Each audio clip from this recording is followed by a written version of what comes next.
कुंवारे बदन का दर्द।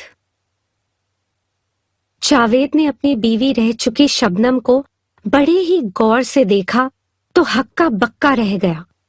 ये एक होटल था जहां सब लोग खाना खा रहे थे। तलाक के बाद तो वो दोनों एक दूसरे के लिए अजनबी थे, लेकिन 5 सालों तक साथ रहने के बाद एक ही बिस्तर पर सोने के बावजूद कैसे अजनबी रह सकते थे। शबनम अकेले ही एक टेबल पर बैठकर खाना खा रही थी और जावेद अलग टेबल पर। 5 सालों के बाद उनके चेहरों में कोई खास फर्क नहीं आया था। शबनम को खाते खाते कुछ याद आया और वो खाना छोड़कर जावेद के टेबल की तरफ बढ़ी। शायद उसे 5 साल पहले की कोई बात याद आई थी। आपने खाने से पहले इंसुलिन का इंजेक्शन लिया है कि नहीं? शबनम ने जावेद से पूछा। इंजेक्शन लिया है, लेकिन 5 साल तक तलाकशुदा जिंदगी गुजारने के बाद तुम्हें कैसे याद है? जावेद ने पूछा। जावेद, मैं एक औरत हूं। तुम्हारे जाने के बाद इतना मेरा किसी ने ख्याल नहीं रखा। जावेद ने कहा, अगर ऐसी बात थी तो तुमने मुझे तलाक क्यों दिया? वो तो तुम जानते हो, 5 साल साथ रहने के बाद भी तुम मां नहीं बन पाई और बच्चा तो हर किसी को चाहिए। अगर तुम बच्चा पैदा करने के लायक होते तो क्या मैं नहीं देती? शबनम ने कहा और अपनी टेबल की तरफ बढ़ गई। जब वो दोनों होटल से बाहर निकले तो फिर मेन गेट पर उनकी मुलाकात हो गई। चलो कुछ दूर साथ चलते हैं, जावेद ने कहा।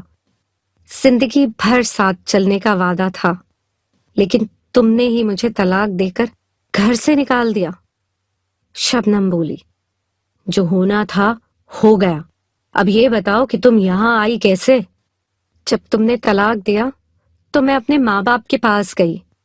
वो इस सदमे को बर्दाश्त नहीं कर सके और 6 महीने के अंदर ही दोनों चल बसे। मैं तो उनकी कब्र पर भी नहीं जा सकी, क्योंकि औरतों का कब्रिस्तान में जाना सख्त मना है। उसके बाद मैं भाई के पास रही थी।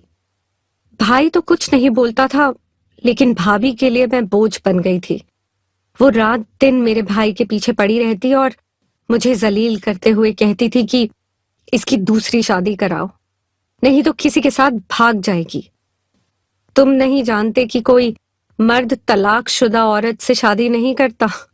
सबको कुंवारी लड़की और कुंवारा बदन चाहिए।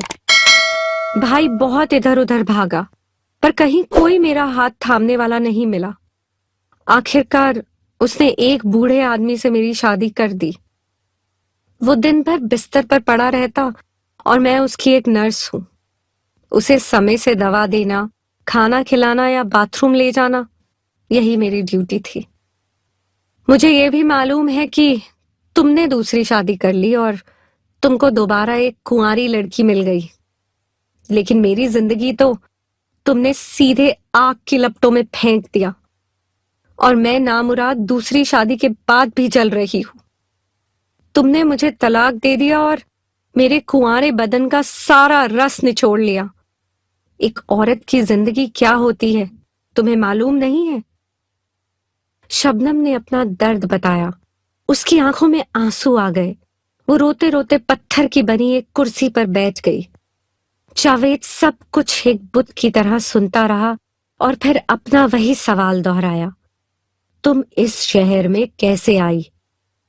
मेरा बूढ़ा पति बहुत बीमार है। मैंने उसे एक अस्पताल में भर्ती कराया है। उसकी उम्र क्या है? जावेद ने पूछा। 70 साल से भी ऊपर है, शबनम ने जवाब दिया। फिर तो उम्र का बहुत फर्क है, जावेद बोला। जब शबनम वहां से उठकर जाने लगी तो जावेद ने आगे बढ़कर उसका हाथ पकड़ लिया और बोला, मुझे माफ कर दो। तलाक माफी मांगने से नहीं खत्म होता है। तुमने मुझे तलाक देकर जैसे किसी ऊंची पहाड़ी से नीचे धकेल दिया और मैं नरक में चली गई। और फिर शबनम अपना हाथ छुड़ाकर वहां से चली गई। दूसरे दिन जावेद शाम को उसी होटल के सामने शबनम का इंतजार करता रहा। वो आई और बगैर कुछ बोले ही होटल के अंदर चली गई। जावेद पीछे पीछे गया और उसके पास बैठ गया। दोनों ने एक दूसरे को देखा और उनके बीच रस्मी बातचीत शुरू हो गई। तुम्हारी मम्मी कैसी हैं? शबनम ने पूछा। ठीक हैं, अब वो भी काफी बूढ़ी हो चुकी हैं। उनको मेरी याद तो नहीं आती होगी। मुझे 5 साल तक बच्चा नहीं हुआ तो उन्होंने मेरा तुमसे तलाक करा दिया, और तुम्हारी बहन जरीना को 7 साल से बच्चा नहीं हुआ तो कोई बात नहीं, क्योंकि जरीना उनकी अपनी बेटी है, बहू नहीं। चलो, जो होना था हो गया, ये हम दोनों का नसीब था। जावेद ने अफसोस जताते हुए कहा। नसीब बनाया भी जाता है और बिगाड़ा भी जाता है।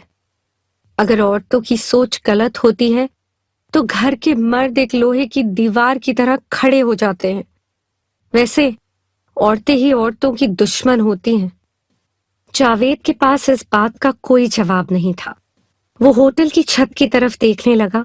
फिर उसने बात को बदलते हुए कहा, क्या मेरी मम्मी से बात करोगी? हाँ, लगाओ फोन, मैं बात कर लेती हूँ। जावेद ने अपनी माँ को फोन लगाकर कहा, मम्मी, शबनम आपसे बात करना चाहती है। तौबा तौबा, तुम अपनी तलाकशुदा औरत के साथ हो? ये हमारे मजहब के खिलाफ है। मैं उससे बात नहीं करूंगी। उसकी माँ की आवाज स्पीकर पर शबनम को भी सुनाई दी। जावेद, तुम उनका नंबर दो, मैं अपने मोबाइल फोन से बात करूंगी। जावेद ने शबनम का मोबाइल फोन लेकर खुद ही नंबर लगा दिया। घंटी बजने लगी। उधर से आवाज आई, कौन? मैं आपकी बहू शबनम बोल रही हूँ। आपने अपने लड़के से मुझे तलाक दिलवाया। वो एक तरफा तलाक था। मेरे माँ बाप को इसका इतना दुख हुआ कि वो मर गए। अब मैं तुम्हारे लड़के जावेद को ऐसा तलाक दूंगी कि वो भी तुम्हारी जिंदगी से चला जाएगा। उधर से टेलीफोन कट गया, लेकिन जावेद के चेहरे पर सन्नाटा छा गया। उसने कहा, तुम मेरी मम्मी से क्या फालतू बात करने लगी थी? शबनम ने जावेद की बात का कोई जवाब नहीं दिया। अब भी वो दोनों कई दिनों तक रात का खाना खाने उस होटल में आए, लेकिन अलग अलग टेबलों पर बैठकर चले गए, क्योंकि रिश्ता तो टूट ही गया था और अब बातों में कड़वाहट भी आ गई थी।